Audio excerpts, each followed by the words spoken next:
Welcome to the deep dive. Today we're heading into some pretty deep waters, exploring a stage of transformation that, well, it often gives people pause. That's putting it mildly. We're looking at mortificatio, the alchemical death, the great dissolving. It sounds intense. It does. And it's fascinating because our sources, alchemy, Jung, esoteric philosophy like Freemasonry, they all seem to point to this same counterintuitive idea. Which is? That to really get to the indestructible, the truly immortal part of yourself, something else inside has to, well, die first. Okay, so this isn't just about saying sorry or cleaning up your act, like maybe in calcination. No, not that simple. And it's not even the refinement you get in sublimation, which is often shown as the sort of, radiant rising up. Exactly. Mortification, it's kind of the opposite movement. It's a deliberate descent, a deepening of the work, as the texts say. Into the dark. Right. It's a mystical death. But critically, it's not the death of your core spirit. It's the death of attachment. Attachment to what specifically? To form, to control, to your personal identity, even your spiritual identity. It's taking the stuff you've already purified and deliberately breaking it down again. Why would you do that? Feels like going backwards. Well, that's the paradox, isn't it? It's not to ruin it. It's to dissolve it right down to its absolute, unshakable essence. Okay, let's try and unpack this. Because the imagery is strong, almost scary. Our mission today, for you listening, is to get past that surface level fear. Yeah, to understand how this surrender, this emptying of the self, how that's actually what creates the space for the eternal. Right. It's about finding what's truly indestructible in you. That's the goal here. So alchemically speaking, mortification uses some pretty stark symbols. You mentioned them: putrefaction, skulls, graves, corpses. Yeah, it sounds like total failure, frankly, like the whole experiment went wrong. If you just look at the surface, yes. But the sources, like Abraham's work, emphasize this isn't destruction for destruction's sake. It's purposeful. Exactly. It's a brewing down to reveal the immortal core of the matter. Yeah. Think of it chemically. If you dissolve a complex compound, you break the bonds holding it together, right? You're not destroying the basic atoms. You're just freeing them from the temporary structure they were part of. That structure is what dies. Okay, so metaphorically, what's the structure that dies in us? Because when you go through, say, a major loss or failure or deep depression, that definitely feels like your core self is dying. And that's the tough part. Yeah. The suffering is absolutely real. Yeah. But what's actually dying, according to these traditions, was never the eternal self. It was the temporary stuff. Right. Your roles, your name, your identity, the form you thought you had to maintain. Even, and this is crucial, the spiritual ego. The pride in being spiritual or advanced. Exactly. That golden mask, as some texts call it, that can be the hardest thing to let go of. The idea that you've sort of arrived. This connects directly to Carl Jung, doesn't it? He saw a parallel here. A very strong one. For Jung, this stage is like the dissolution of the persona. The social mask we all wear. Yeah. We need it, obviously, to function in the world.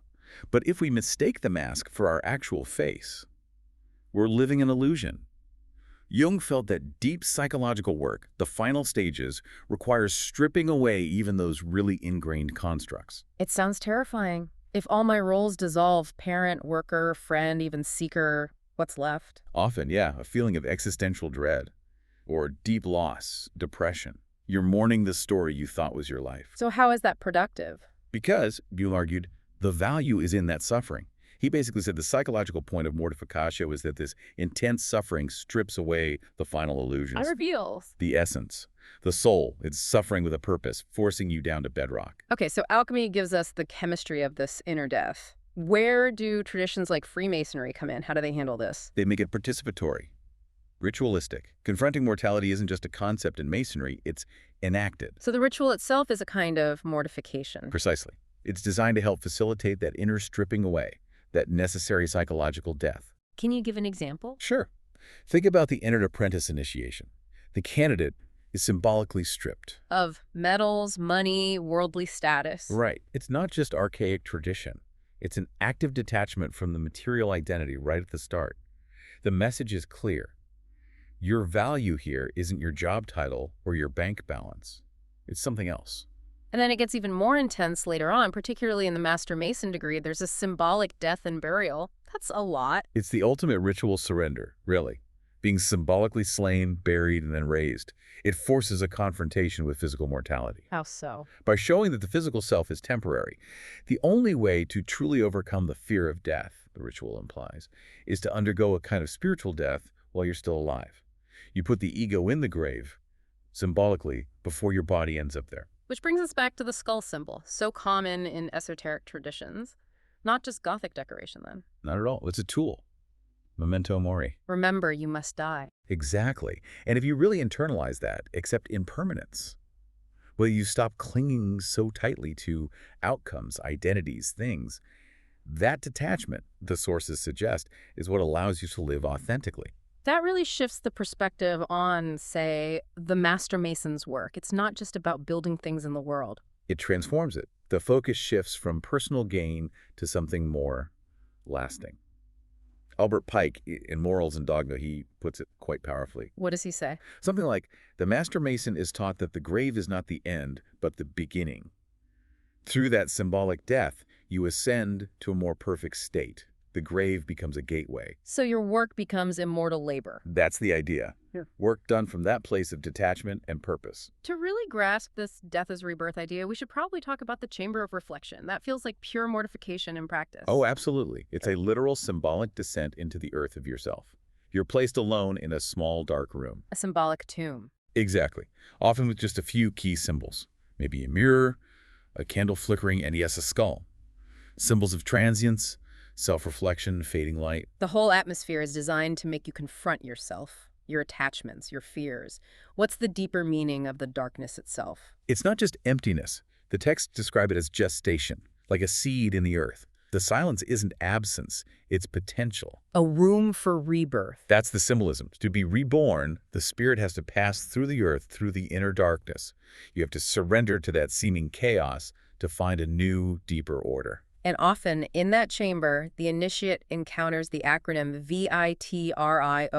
Ah, yes, the instruction manual for this whole stage, essentially. What does this stand for again? It's Latin. Visita interiora terrae rectificando invenis occultum lapidem. Which translates to? Visit the interior of the earth, and by rectifying or purifying, you will find the hidden stone. Wow. So the treasure, the philosopher's stone, that immortal core, it's not found by looking up or out. No. It says go down, go in, into the earth of your own psyche, your own being, and then, crucially, rectify. Purify what you find there. That internal descent, it connects to another symbol, doesn't it? The black sun. Yeah. Sol Niger. Yes, a deeply paradoxical alchemical image. Light within darkness. How does that relate to mortification? It is mortification, visually. It represents the hidden light, the inner radiance that's only revealed when the outer sun, the ego, a persona, the everyday consciousness goes dark, dissolves. So it's like seeing stars during the day during a total eclipse. A good analogy. When the blindingly obvious light is gone, a different, deeper light becomes visible. The spiritual core shines through the decay. Death isn't life's opposite here. It's the mirror that shows what truly endures. And Jung connected this Sol Niger to the unconscious self, didn't he? Something terrifying, but also divine. Exactly. Luminous, dark, and divine, because it challenges everything the conscious ego thinks it knows, but it's also the source of true wholeness. Okay, we've talked alchemy labs, ritual chambers, but how does this mortification phase actually show up for people, in everyday life? Well, often it manifests as crisis. Like illness, loss. Yes, profound loss, maybe a career collapsing, a cherished belief system shattering, things that completely pull the rug out from under you. And the sources say these aren't just random misfortunes. They frame them as initiations, external events mirroring an inner necessity for dissolution. They strip away your usual supports, forcing you to find what's left when everything else is gone. But here's a tricky point. How do you know if it's genuine spiritual mortification, this necessary dissolving, or just, falling apart, despair, nihilism? That is the absolute crux of it. And the answer lies in that word from VITRIOL, rectificando. Yeah. Rectifying, purify. It's about your response. Mortification isn't passive victimhood. It's an active, conscious surrender to the process, even though it hurts. Nihilism says, nothing matters, so I give up. Mortification says, okay, maybe the things I thought mattered weren't the real deal. Let me consciously let them go, offer them up, to find what truly matters. So it leads to humility, not despair. Genuine humility. Oh. Which includes, crucially, the death of that spiritual ego we mentioned. The realization that even your spiritual practices, your knowledge, that's still stuff you can be attached to. You have to let go of being the spiritual one. You do. The initiate, the alchemist, eventually has to say, I am no longer who I thought I was. I am simply what remains. And what does remain? What's the symbol for that core? Often it's represented as the skeleton. The bare bones. Exactly. The Gnostic and esoteric idea of the eternal structure. The framework that endures when the flesh, the name, the story all pass away. It's indestructible. Like building a temple not made with hands, eternal in the heavens. Precisely that teaching. When the outer temple crumbles, the true blueprint, the essential structure, is revealed. So mortification ultimately is like emptying a cup. Perfectly put. All the achievements, titles, concepts, beliefs, they fall away. The vessel is emptied. And in that emptiness, that silence. That's where the true hidden stone, the cultum lapidem, is found. Not as a thing, not as knowledge, but as presence. Pure being.